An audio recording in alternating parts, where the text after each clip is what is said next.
Hello, everyone. This is Adrian with PrepAgent, and I'm welcoming you to today's webinar on contracts. How's everybody doing today? Give me a thumbs up. Let me know if you can hear me. Sorry, Nick, no Joe today. Joe had surgery on his nose earlier. He survived it, so that's good. We're all hoping that he gets better well. He said that he was going to put a picture up on Instagram, but I'm not seeing it yet, so maybe that's coming. Well, it looks like everybody can hear me. Nick, Joe is okay. He's doing well. He was in better spirits than I was earlier. Good time, Joe. And he's hoping to be back for tomorrow morning's webinar, but he has to be careful because he does have some stitches in his nose. He's also worried that he might sneeze through the new hole in his nose too. So we're trying to avoid that business. Lex threw up a nice nose emoji. Didn't really need to see that. But Joe is recovering today, so we're going to forge on ahead without him. That's right. Renee says, get better, Joe. Everybody wish Joe good health and get better soon. He really sounded fine earlier, so he said they knocked him out cold for 4 hours, and he was talking one moment, next moment he woke up and he was all over with. So at least there's that, right? Marta says, good, I'm here. Thank you, Marta. I'd like to think so too. So let's go ahead and start with the essentials for contracts. It's one of the categories that doesn't really have too much crazy information for us to remember, and that's why some people think it's one of the easier categories. But we'll run through everything. And real quick, I just want to throw a shout out to Donald Prego for saying he passed today and giving us thanks. And you're welcome, Donald. Congratulations. That is awesome, man. Always glad when people pop back in here and share that. It's a good little motivation boost for the rest of us to get through this thing. So congratulations, Donald. And let's start with the 4 essentials of a valid contract. Kim says, exam tomorrow. Well, we'll do our best, Kim, to get through as much contract stuff as we can today. We do try and stick to the categories that we advertise, that we promote, because a lot of people come to these very specifically for the material that we're going to be covering on this day. So we are going to stay on contracts, but feel free to throw up any questions you have in the chat about contracts, anything you have at all, or anything that we cover today. And somebody threw up a cold, and cold, as Rachel said, is agency essentials, not contracts. Contract essentials are mutual consent, capable parties, lawful object, and offer and acceptance, right? We got all 4 of those. Trying to think. I've seen it, I think, CLOC. But I'm not really sure what that comes out to. We usually talk about consent, lawful object, capable parties, and consideration. So consent is also what somebody threw up in the chat as offer and acceptance. But there are actually 3 parts to that consent process, or offer and acceptance. What are the 3 parts? The 3 components of offer and acceptance. This is actually super important to know the difference here, because we only have a couple of questions up on it, but I've gotten a lot of feedback saying that people encounter this on the exam all the time.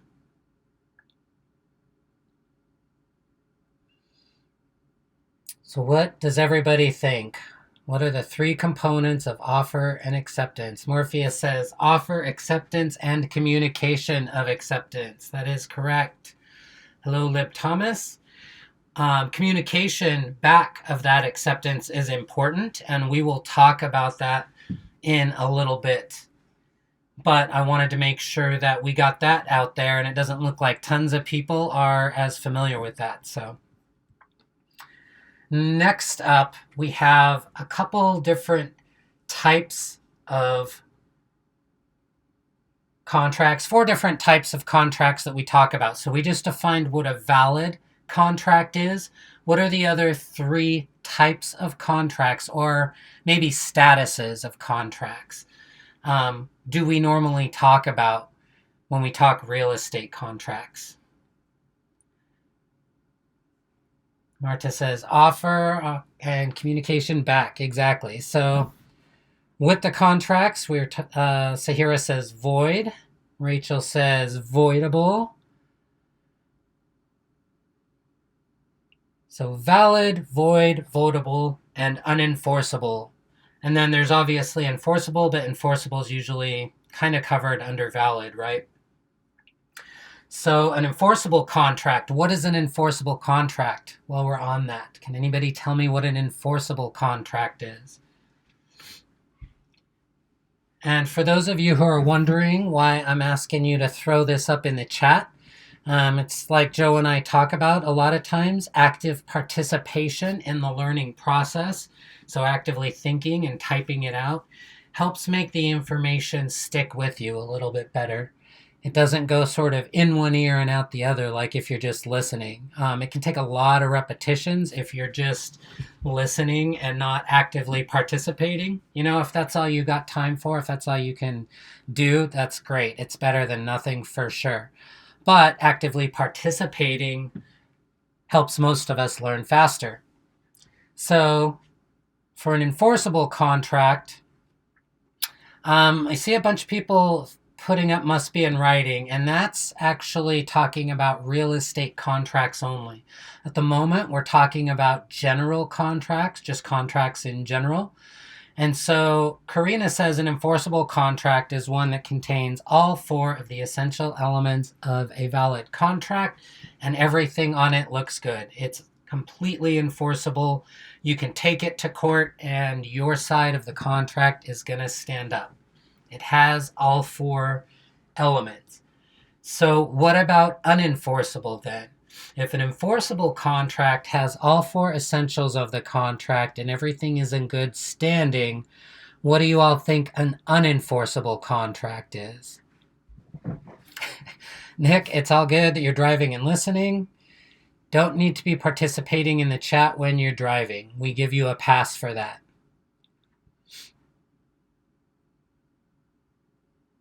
So what does everybody think? Unenforceable.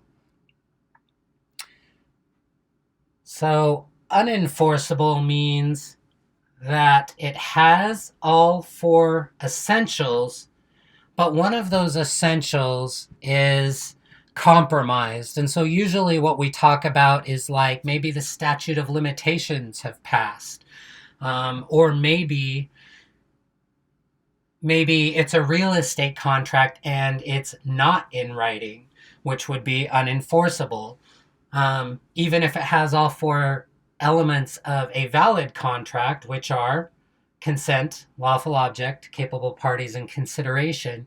So an unenforceable contract has all 4 of those, but has something else that makes it not stand up in court. Gratina says is something is missing or is not in agreement. And that's basically it. And that's usually why we talk about like the statute of frauds, right? If a contract falls under the statute of frauds because it's a lease for longer than a year or because it's a sale of real property, then it can have the 4 basic essentials of a valid contract but still be unenforceable. Does that make sense? Because it doesn't qualify under the statute of frauds, and it needs to because it's a real estate contract. All right, and then we also had a void contract. What's a void contract?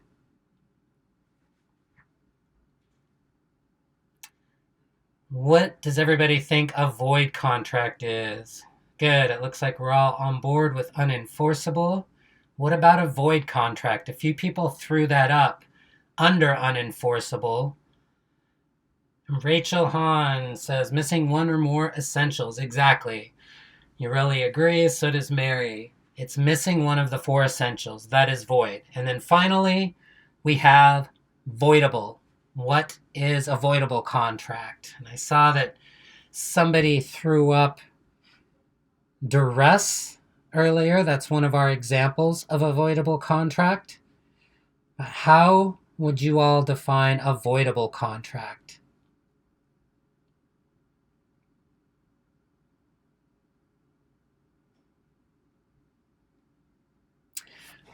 Right. So several of you are saying missing one or more of the elements, or maybe you're still replying to void. Sorry. But with a voidable contract, you can see that some of the examples are signs under duress, signs while intoxicated, underage. One of the parties is actually a minor. So what you're looking at there are just extenuating circumstances, right? With a voidable contract, generally the four essentials are there. I know that minor confuses a lot of people because a minor shouldn't be a competent party, but as far as how they're enforced in courts, they're considered voidable. But a voidable contract is one where generally it's got the four essentials, but there are extenuating circumstances. Somebody held a gun to my head and told me to buy it. I wanted a blue house, but you found me a red house. That sort of thing, right? Okay. So I think we've got all the different statuses, like sort of contract statuses down. There's just two other things I wanted to touch on before we jump into the questions. Do we have a video that explains void, voidable, and all of that? That is a great question. I think that we do. Valid, void, and voidable. So let me paste that in here. Valid, void, and voidable contracts. You can check out the link I just posted, Stacy, and hopefully that will help a little bit too. So, and really it's, it's just remembering which of those is missing something. And it just takes a few repetitions, really, encountering the concepts a few times. So the last thing I wanted to touch on before we jump into questions, and you're welcome, Gratina, is a promissory note, because this came up today, and it's something that we're going to cover in the questions. What is a promissory note? What does everybody think a promissory note is? Blanca, you are most welcome. Val asks if we have the vocabulary words for you to print out. We do, Val. If you go to, you're obviously a premium member because you're here in the webinar. So if you go to your member dashboard and check out the vocabulary worksheet, there's sort of a menu bar around the middle of the screen when you first get there, and there's a print button there that will print them out with either our definitions, if you have the PrepAgent definitions tab selected, or with your own definitions, if you have the Your Definitions tab selected. So a promissory note is a promise to repay. It is also evidence of the debt. Exactly. Now, these other two things get confused a lot of times with the promissory note. They're not something that we cover so much in contracts, but I just wanted to cover the comparison between these. So if the promissory note is the promise to repay, or it's evidence of the debt, what is a mortgage? What exactly is a mortgage? What does a mortgage do? What does a mortgage do? What is a mortgage? Who can tell me? Rachel Hahn says death pledge. Absolutely true. I can't not accept that. Newsdar kind of hits it with security instrument. It's actually considered a debt instrument that pledges the real property as collateral, right? So a mortgage often places a lien as well. It's absolutely a headache, Nisha. But mostly it is the legal instrument or the legal document that pledges your property as collateral. That's its big function. And then what's a deed? What about a deed? So we've got a promissory note, which is the promise to repay, the mortgage, which is the instrument that pledges your house as collateral for that repayment, and the deed is the evidence of transfer. Deed is the evidence of transfer. So I get a lot of questions through our contact form and on question feedbacks confusing those three functions, and that's why I wanted to cover those. We'll talk about promissory notes in a little bit. But great job, everybody. You all know your promissory notes and mortgages and deeds very well. So real quick, Malou asks if a deed is also a trust deed. A deed is involved with a trust deed, but the difference between a trust deed and a mortgage, and basically you have one or the other, right, is that a trust deed, well, there's a couple of differences. So with a mortgage, usually the deed that's being held by, the title that's being held by the bank is actually in the buyer's name. Whereas with the trust deed, usually the title stays in the third party's, the trustee's name until the trustee receives word that the debt has been repaid. And then that trustee, the existence of the trustee is the other difference between a trust deed and a mortgage. If you're in a state that uses trust deeds, which is, I think, title theory, right? Then they use a three-party system in order to handle the promissory note, the instrument that pledges your property as collateral, and an actual deed, which transfers the property. Nikki asks, is deed also proof of ownership? No, that is title, Nikki. The deed is the evidence for the transfer, and the transfer only, the transfer between parties, between people, whereas the title is a proof of ownership. And that's why in a trust deed state, they have the title in the trustee's name, whereas in a mortgage, it's secured by a lien, and that's why they call those lien theory states. All right, so let's jump into a question on the board. Sorry for lecturing so long. I kind of meant to keep that more to 10-15 minutes. But let's do the question on the board real quick. Most real estate contracts contain pre-printed clauses or spaces for information to be added in writing. In the interpretation of such contracts, A, no changes or amendments to the printed clauses are permitted by law. B, the written parts and the printed parts are given equal consideration. C, printed parts take precedence over the written parts. Or D, the written parts take precedence over the printed parts. What do you think there? And then Newstar asked, relating to our last question, in a two-party mortgage system, is the mortgagor holding a legal title or equitable title? Well, if you've got your EEs and ORs right, Newstar, then the mortgagor, which is the buyer, holds equitable title. And the mortgagee, which is the lender, holds legal title. Back to our question on the board. I'm going to read this a little slower, kind of rush through it the first time. We want to make sure Nick hears. Most real estate contracts contain pre-printed clauses or spaces for information to be added in writing. In the interpretation of such contracts, D, the written parts take precedence over the printed parts. Written parts take precedence over the printed parts. It looks like most of us got that right. But the reason for that is the written parts are going to be more recent additions, correct? Anything that is already printed is sort of a standard form, and anything that is written in is going to be situation specific and more recent. Does that make sense? Looks like Blanca says that makes sense. Great. Nice work, everyone. Let's keep rolling.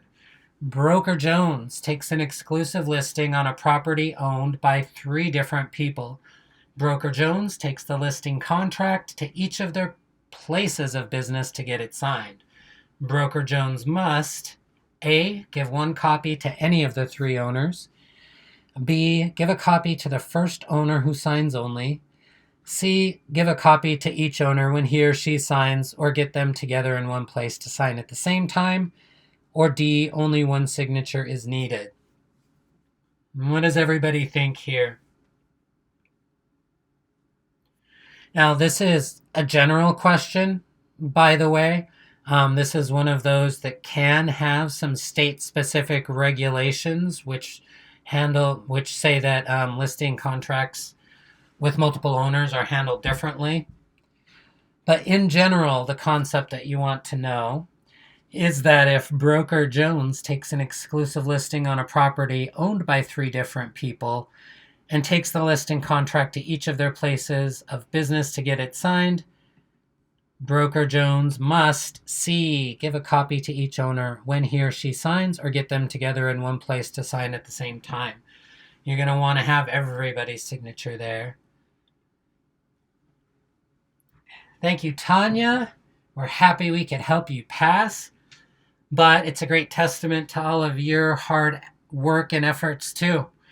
All of you that are in here throwing in the time, coming to these webinars, participating in whatever way works for you, putting in the time and effort that a lot of people don't do. And that's going to be a great sort of indication of your ability to be successful when you are in business basically for yourself, right? Right, next question. When a lessee transfers all of his or her interest in a property, it is called A, an assignment, B, an assumption, C, a transfer, or D, sale of a personal residence. What does everybody think?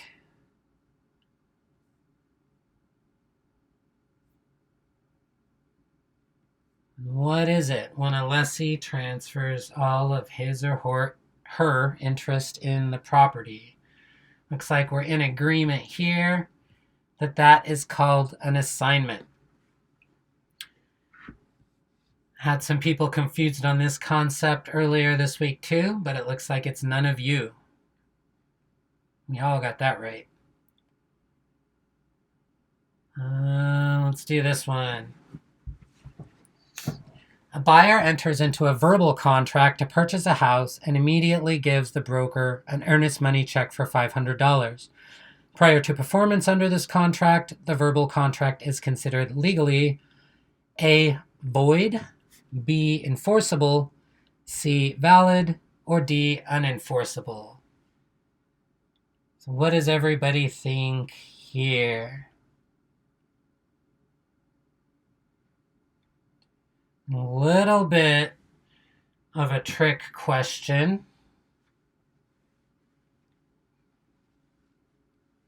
So, if a buyer enters into a verbal contract to purchase a house and immediately gives the broker an earnest money check for $500, prior to performance under this contract, the verbal contract is considered legally unenforceable. Can anybody tell me why that is? Why is this contract unenforceable? Patricia says it is not in writing. And why does that matter, Patricia? Why does it matter that this is not in writing? Writing isn't one of the essentials of a valid contract, right? So why does it matter that this is not in writing? Because it's a real estate contract. Because the statute of frauds covers, I don't know if covers is the best word, but it sort of regulates very specifically any transaction that involves real property or money related to the transfer of real property, right? So when you have a verbal contract to purchase a house, that doesn't mean that the buyer can't follow through with the contract, but it's not enforceable because the statute of frauds says any real property purchase needs to be in writing. Um, so just as a side note, and this is something I only confirmed recently, in most states that also applies to listings, because listings, the money that changes hands in a listing or from a listing agreement has to do with the sale of real property. So even though it's not directly the purchase of real property, that listing agreement, money changes hands only because real property is sold. Hopefully that makes sense to everybody. I was pretty confused on why listing contracts were covered under statute of frauds now. Kim asks, can we break down deed and title now? Deed is just evidence that a property was transferred, Kim, and title is evidence of ownership of that property. Title has the name of the owner of the property, and deed says this property was transferred from Blanca to Kim. Malou says, so any transaction for real estate must be in writing? Exactly. So we're going to skip some questions here. I feel like we've covered a lot of great concepts, but I want to touch on a few of these questions for sure. During the term of an exclusive authorization and right to sell listing, the broker has his license revoked by the Bureau of Real Estate. To prove that he is entitled to a commission, he must prove all of the following except A, he was licensed at the time the commission was earned, B, the broker was the procuring cause of the sale, C, the buyer and seller agreed to the sale during the listing term, or D, the listing was a legally binding agreement. Now, this is another one that we don't encounter very often, and it's a really general question, obviously. In your state, it might not be the Bureau of Real Estate. It could be the Department of Real Estate or the Real Estate Commission, right? But what do you think?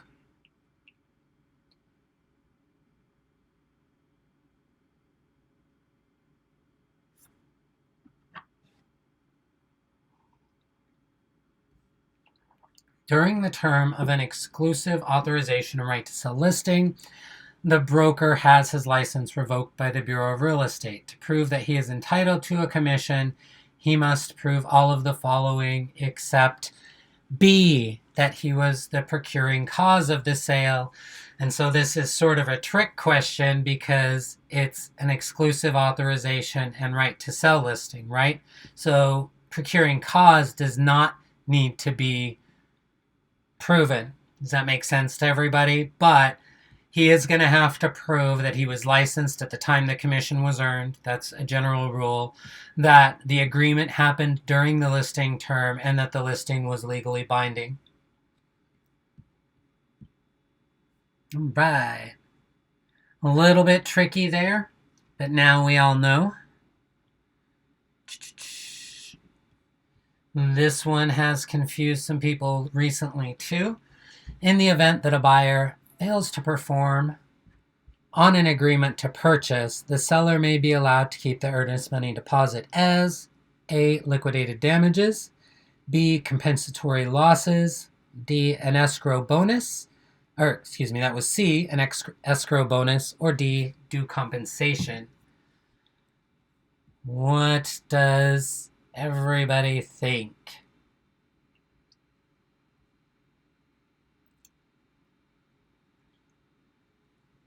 Santana, I think you could be referring to a question talking about exclusive agency. There is a difference between exclusive agency and exclusive authorization and right to sell. But if you come across a question where you feel like we're wrong and we're saying that somebody has to be the procuring cause and it's contradicting something else we've said, you can always use this provide feedback to put in a comment here and we'll take a look at it. And if it is wrong, if we need to make changes, we'll let you know what we did so that you get the right answer before you go sit for your exam. So in the event that a buyer fails to perform on an agreement to purchase, the seller may be allowed to keep the earnest money deposit as liquidated damages. So liquidated damages are usually like a clause that is in the purchase contract that spells out any damages that one party has to pay to the other if the contract isn't followed through on. And they just call it liquidated damages, Blanca. I'm not quite sure why that term. That's just the term for this specific clause where it's spelled out like, okay, if Eunice doesn't follow through on her offer to buy my property, I get to keep her earnest money.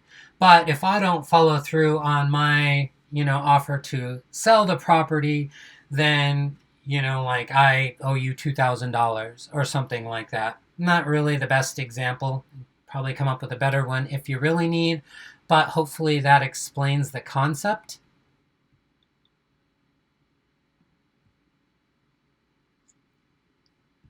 What does the term quiet enjoyment and possession mean? A. Possession without disturbance from an owner of paramount title. B. Free from all encumbrances. C. The right to tell your neighbors to be quiet. Or D. Nuisance created by adjacent landowners. So much nuisance. I did want to touch on a question that Melissa Fried asked earlier. Fried or Freed?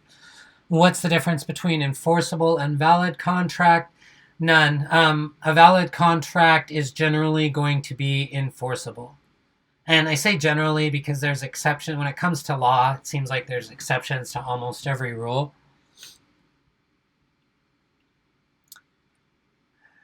ISM asks, are what we learning tonight to be considered contract law? Yes. That is exactly it. And so that's why we can talk about the 4 essentials of a valid contract, but we don't even talk about writing. Any contract that you all deal with as real estate agents and brokers is going to have to be in writing for it to be enforceable because of the statute of frauds. But you need to know a lot of general contract law so you can understand the terminology and the different concepts that are behind these real estate listings and purchase agreements that you all will be dealing with. So back to the question on the board. What does the term quiet enjoyment and possession mean? It means possession without disturbance from owner of paramount title. And all paramount title means is that it's a greater claim than your own.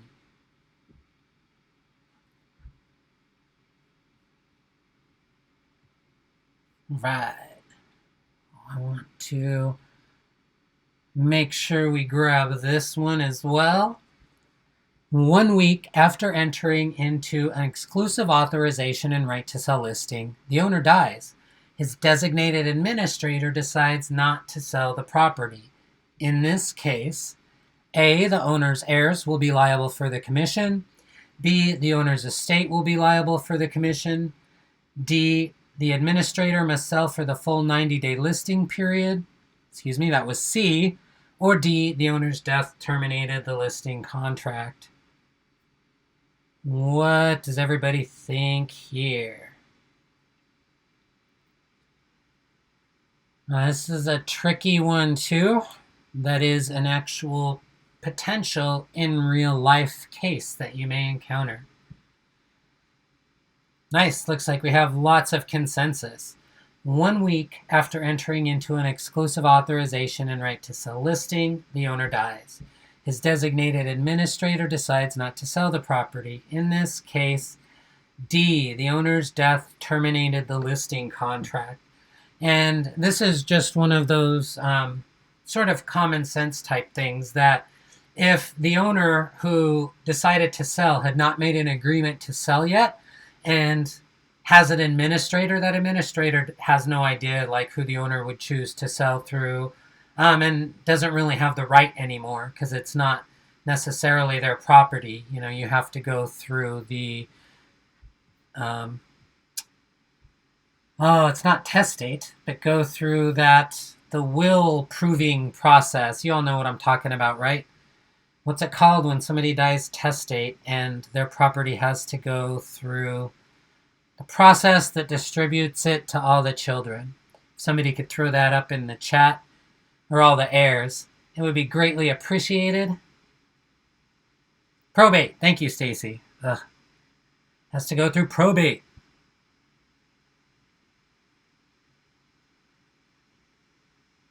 All right, we got time for one more.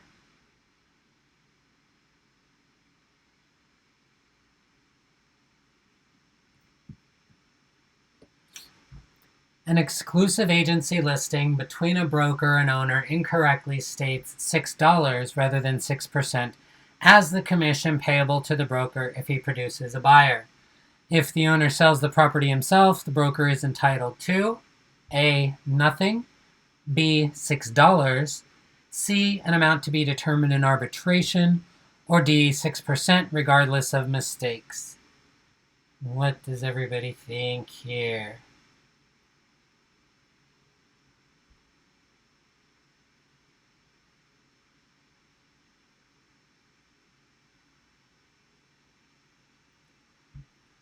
An exclusive agency listing between a broker and owner incorrectly states $6 rather than 6% as the commission payable to the broker if he produces a buyer. If the owner sells the property himself, the broker is entitled to A. Nothing. I tried to get you with the trick question. I think I might have got a couple of you, but great job catching that to those of you who did. And why is that? Because the owner sold the property himself, and we're only talking about an exclusive agency listing, not an exclusive authorization and right to sell.